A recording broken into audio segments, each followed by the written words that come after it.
ഞാനിവിടെ ഒരു ഡബിൾ ഷെയ്ഡുള്ള ഒരു സിൽക്ക് ക്ലോത്താണ് ഇതുപോലെ ഫ്രെയിമിൽ അറ്റാച്ച് ചെയ്ത് വെച്ചിട്ടുണ്ട്.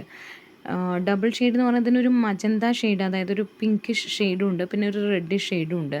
നിങ്ങൾക്കത് വീഡിയോയിൽ എത്ര ക്ലിയർ ആവുന്നുണ്ടെന്ന് അറിയില്ല. കാണാൻ വീഡിയോനെക്കാട്ടിലും ബ്യൂട്ടിഫുൾ ആയിട്ടുള്ള ഒരു ഫാബ്രിക്കാണത്. അതുകൊണ്ട് തന്നെ എനിക്ക് അതിൻ്റെ ഔട്ട്പുട്ടും വളരെ നന്നായിട്ട് കിട്ടി. അപ്പോൾ നിങ്ങൾ ഏത് ഫ്ലവറാണോ അല്ലെങ്കിൽ എന്ത് ഡിസൈനാണോ ചെയ്യാൻ ഉദ്ദേശിക്കുന്നത് അതിനനുസരിച്ചുള്ള ഒരു ഫാബ്രിക് നിങ്ങൾ ചൂസ് ചെയ്യുക. അത്യാവശ്യം ഷൈനിങ് ആയിട്ടുള്ള ഒരു ഫാബ്രിക് ചൂസ് ചെയ്യുക. അതിന് ശേഷം നിങ്ങൾക്ക് ഡൗൺലോഡ് ചെയ്ത പിക്ചറിൽ നിന്ന് ട്രേസ് എടുക്കുകയോ അല്ലെങ്കിൽ നിങ്ങളുടെ എന്തെങ്കിലും ഒരു പിക്ചർ നിങ്ങൾ ട്രേസ് എടുത്തിട്ട് ഇതുപോലെ ഞാൻ കട്ട് ചെയ്ത് വെച്ചിട്ടുണ്ട്. അപ്പോൾ ഇത് ഞാൻ ക്ലോത്തിൽ വെറുതെ ഒരു ലൈനിങ് ക്ലോത്തിൽ ഇത് ആദ്യം കട്ട് ചെയ്തെടുക്കാൻ കാരണം ഇത് മോൾക്ക് ഇങ്ങനെ വെച്ച് നോക്കുമ്പോൾ ഒരുപാട് വലുതും ആവരുത്, ഒരുപാട് ചെറുതും ആവരുത്. അപ്പോൾ ആ ഒരു സൈസ് എനിക്ക് അറിയാൻ വേണ്ടിയിട്ട് ഞാൻ ജസ്റ്റ് ഒന്ന് ഇതിൽ വെട്ടി നോക്കിയെന്നേ ഉള്ളൂ. എന്നിട്ട് നമ്മൾ അതേ ഡിസൈൻ തന്നെ നമ്മളുടെ ഒറിജിനൽ ക്ലോത്തിലേക്ക് വരച്ചെടുത്തിട്ടുണ്ട്. ഇനി ഇത് ആകെ നമ്മളുടെ മെയിനായിട്ടുള്ള സാധനം എന്ന് പറയുന്നത് ഈ ഒരു സ്റ്റോൺ ചെയിനാണ്.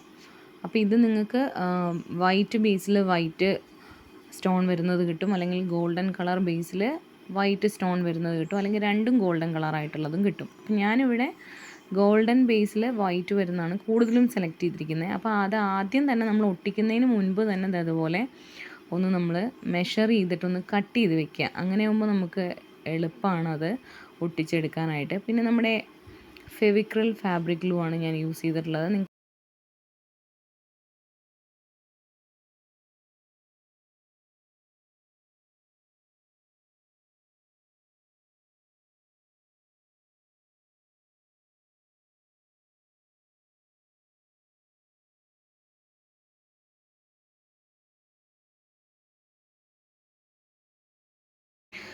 ഇനി ഇതേപോലെ തന്നെ നമ്മൾ ബാക്കി എല്ലാ ഔട്ട്ലൈൻസും ചെയ്തെടുക്കുക. അപ്പോൾ ആദ്യം തന്നെ ഇതുപോലെ അളവ് എടുത്തിട്ട് നമ്മൾ കട്ട് ചെയ്ത ശേഷം നിങ്ങൾ ഒട്ടിക്കുകയാണെങ്കിൽ കുറച്ചുകൂടി ഈസി ആയിട്ട് കിട്ടുന്നതായിരിക്കും.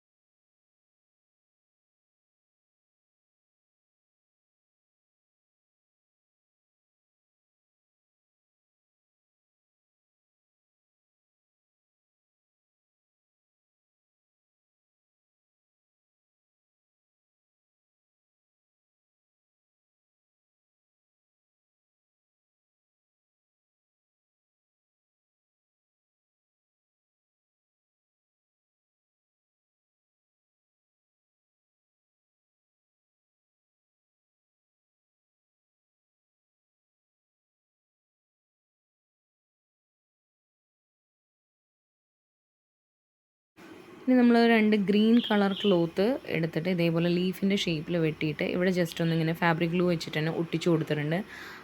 ഈ ഒട്ടിച്ചതിന് ശേഷമാണ് നമ്മൾ ഇതിൻ്റെ മാത്രം ഔട്ട്ലൈൻ കംപ്ലീറ്റ് ചെയ്യുന്നത്. ലാസ്റ്റ് 2 പെറ്റലിൻ്റെയും ഈ ഒരു ഗ്രീൻ കളർ ലീഫിൻ്റെയും ഔട്ട്ലൈൻ കംപ്ലീറ്റ് ചെയ്യുന്നത് ഇതുപോലെ ഒട്ടിച്ച ശേഷമാണ്. കാരണം എന്തെങ്കിലും റോ എഡ്ജ് ഉണ്ടെങ്കിൽ അത് ഇതിലൂടെ മറഞ്ഞു പോകാൻ വേണ്ടിയിട്ടാണ്. ഇപ്പോൾ നമ്മൾ ഔട്ട്ലൈൻ എല്ലാം സ്റ്റോൺ ചെയിൻ വെച്ചിട്ട് കംപ്ലീറ്റ് ചെയ്തെടുത്ത ശേഷം ആ ഗ്ലൂ ഒക്കെ ഒന്ന് ഉണങ്ങാൻ വേണ്ടിയിട്ട് നമ്മൾ കുറച്ച് സമയം കൊടുത്തിട്ടുണ്ടായിരുന്നു. അപ്പോൾ തന്നെ അടിപൊളിയായില്ലേ. ഇനി നമുക്കിതിൻ്റെ ഭംഗി കുറച്ചും കൂടി കൂട്ടാനായിട്ട് ഞാൻ നോർമൽ നീഡിലും അതേപോലെ തന്നെ ത്രെഡും എടുത്തിട്ടുണ്ട്. ഗോൾഡൻ കളർ സ്വിങ് ത്രെഡാണ് എടുത്തിട്ടുള്ളത്.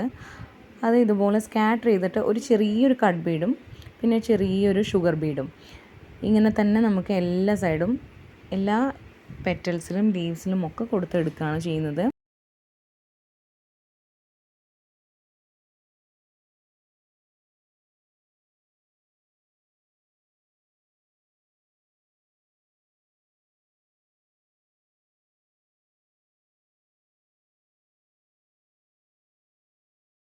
ഇനി നമുക്ക് വേണമെങ്കിൽ ഓരോ പെറ്റൽ കഴിയുമ്പോഴും ഒന്ന് കെട്ടിട്ട് കൊടുക്കാം ബാക്കിൽ. അതല്ലാന്നുണ്ടെങ്കിൽ 2-3 പെറ്റൽ കഴിയുമ്പോൾ നമുക്കിതുപോലെ ഒരു സൈഡ് കംപ്ലീറ്റ് ചെയ്ത് കഴിയുമ്പോൾ ഇതുപോലെ 2-3 തവണ ഇങ്ങനെ കെട്ടിട്ട് കൊടുക്കാം. ഇതുപോലെ നമ്മൾ കംപ്ലീറ്റ് ആയിട്ട് സ്റ്റിച്ച് ചെയ്ത് എടുത്തിട്ടുണ്ട്. അപ്പോൾ ഇതിൻ്റെ ഔട്ട്പുട്ട് എങ്ങനെയുണ്ട്? ഇഷ്ടമായില്ലേ എല്ലാവർക്കും? ഇനി നമ്മളിത് ചുറ്റും ഓൾറെഡി ഗ്ലൂ കൊടുത്തിട്ടുള്ളതുകൊണ്ട് ജസ്റ്റ് ഇത് ഉണങ്ങിക്കഴിഞ്ഞാൽ കട്ട് ചെയ്തെടുക്കുക. എന്നിട്ട് നമ്മൾ ഏത് ഫാബ്രിക്കിലാണോ അല്ലെങ്കിൽ ഏത് ഡ്രസ്സിലാണോ വെക്കേണ്ടത് അവിടെ കറക്റ്റായിട്ട് എഡ്ജൊക്കെ നമുക്ക് ഒരു ഷാർപ്പ് സിസർ കൊണ്ട് നമുക്ക് കട്ട് ചെയ്തെടുക്കാവുന്നതേ ഉള്ളൂ. എന്നിട്ട് നമ്മൾ നേരെ നമ്മുടെ ആ ഡ്രസ്സിൻ്റെ മേലെ ഏത് പൊസിഷനിലാണോ അവിടെ ഫാബ്രിക് ഗ്ലൂ വെച്ചിട്ട് അറ്റാച്ച് ചെയ്ത് കൊടുക്കുകയാണ് ചെയ്യുന്നത്. അതിന് ശേഷം വേണമെങ്കിൽ നോർമൽ സ്യൂയിങ് ത്രെഡ് വെച്ചിട്ട് നമുക്ക് എല്ലാ സൈഡും ഒന്ന് ലോക്ക് ചെയ്ത് കൊടുക്കാവുന്നതാണ്.